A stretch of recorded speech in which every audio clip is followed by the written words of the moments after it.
Hello, welcome to my another short video. শর্টটা শুরু হচ্ছে জামাইবাবু আর শালির খুনসুটির মধ্যে দিয়ে। আজকে দাদার বিয়ের কার্ডগুলো আমরা সবাই মিলে অ্যাসেম্বল করছিলাম। কার্ডগুলো অ্যাসেম্বল করে হলুদ লাগাচ্ছিলাম, নাম লিখছিলাম। ততক্ষণে ঠিক হলো চলো যাওয়া হবে দাদার যেখানে প্রি ওয়েডিং হচ্ছে সেখানে। যেমন কথা তেমন কাজ, জামাইবাবু শালি মিলে উড়তে উড়তে চলে গেলাম সিংহাটি।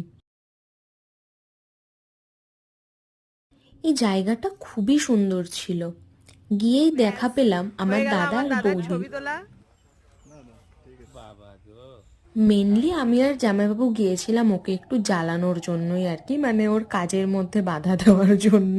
তারপরে ওদেরকে আর ডিস্টার্ব না করে আমরা জায়গাটা ঘুরে ঘুরে দেখছিলাম। এই দেখো এখানে একটা বড় হল মতো ছিল। আচ্ছা, আর এখানে আমার দাদার শুটিং হচ্ছিল। এই দেখো ক্যামেরাম্যান। এর মাঝে আমরা চাও খেয়ে নিয়েছি, তারপরে ড্রোন শুট দেখলাম। এই দাদাগুলোকে আসল কাজে তো আমরাই লাগিয়েছি। এই দেখ